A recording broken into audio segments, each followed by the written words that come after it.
Hello everyone, my name is Bjerke. Welcome to my first video, hopefully the first of many. I am a sound engineer, recording engineer at Urban Sound Studios, located in Oslo, the capital of Norway. We're sitting here in Studio C, which is one of our 3 production suites. I'm going to talk to you guys about different microphones, about the characteristics of microphones, directional characteristics, and how that can be applied to a specific recording technique that I really like, which deals with the recording of an acoustic guitar and a vocalist, where the guitar player is actually, where the vocalist is actually playing along to his own vocals. So before I get to that, I'm going to start by talking a little bit about microphones. Now, this is a large membrane condenser microphone.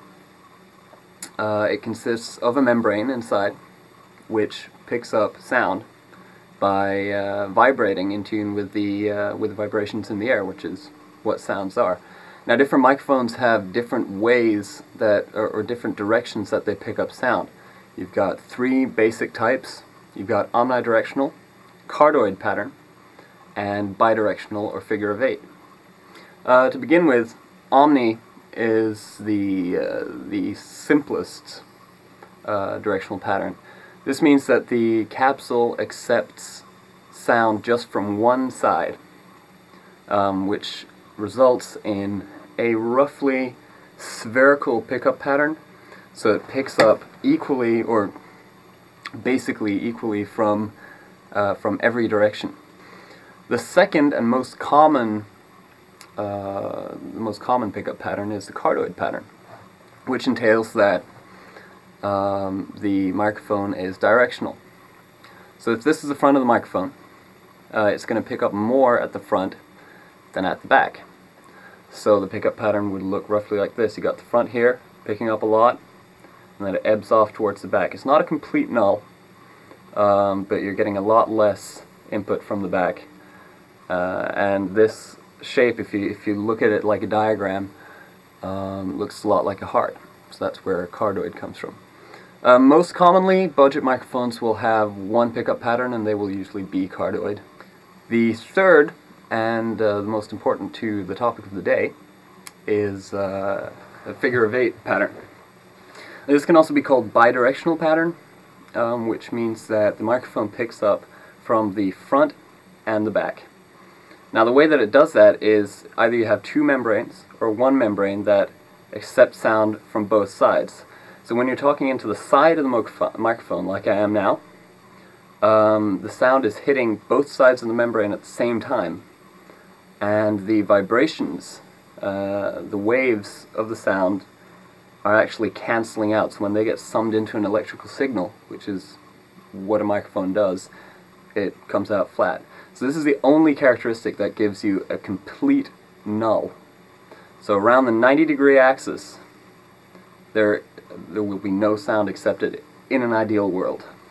By using this and by familiarizing yourself with the different directional patterns, you can overcome a couple problems that people commonly find when, for example, recording an acoustic guitarist while singing. So the main problem here, a lot of people will put up a cardioid mic, roughly in between the guitarist and sort of between the head and the mouth, to pick up both. This works out very well. You can get a good recording with that if you just play around with the positioning. Another common feature is using 2 cardioid mics, one in front of the guitar, as if you were just miking up a regular guitar, and one in front of the mouth. You're still going to get a lot of bleed, so you can get a little more control. Ideally, you want to just have guitar in one track, vocal in another track.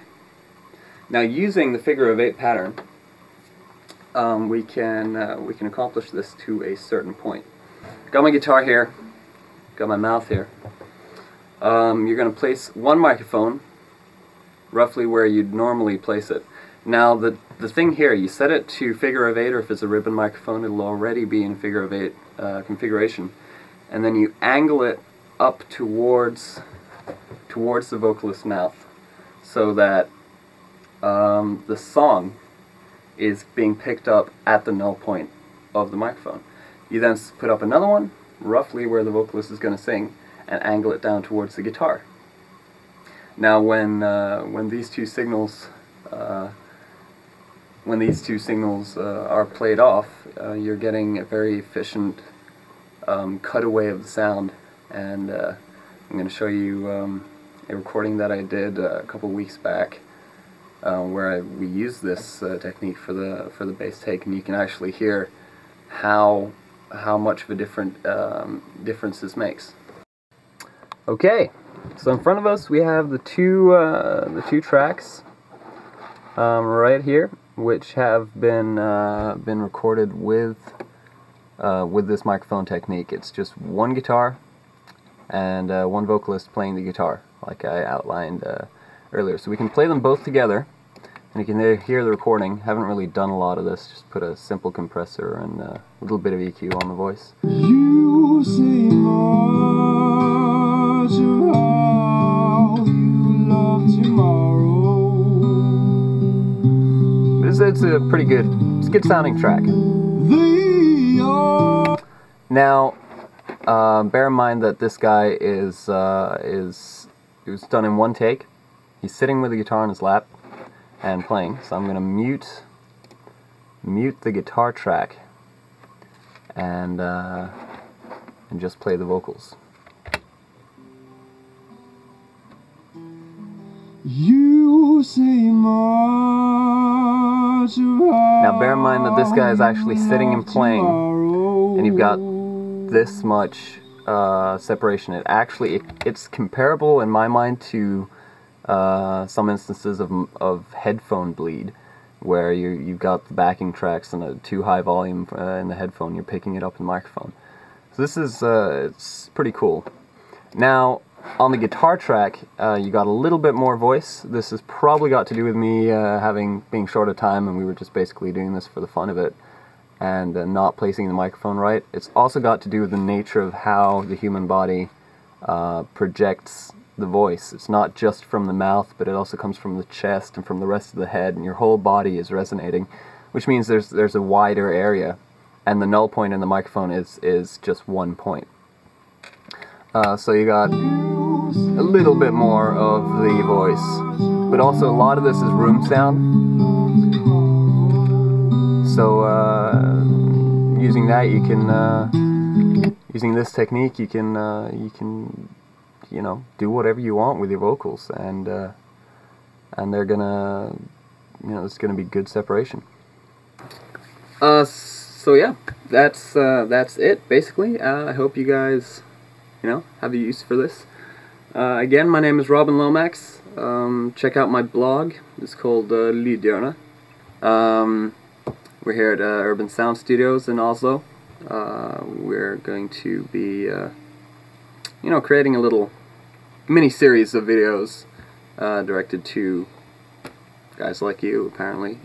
If you're watching this, that you have an interest in recording technology. Next week, I'm in studio with a band from the south of Norway, and I'm going to use some time to do a little video about how I mic up a full drum set. So if any of you guys have any questions, anything you're wondering how I do things, if you want me to explain something, post it down below, and I will do my very best to answer this. Yeah, I guess subscribe and rate 5 stars.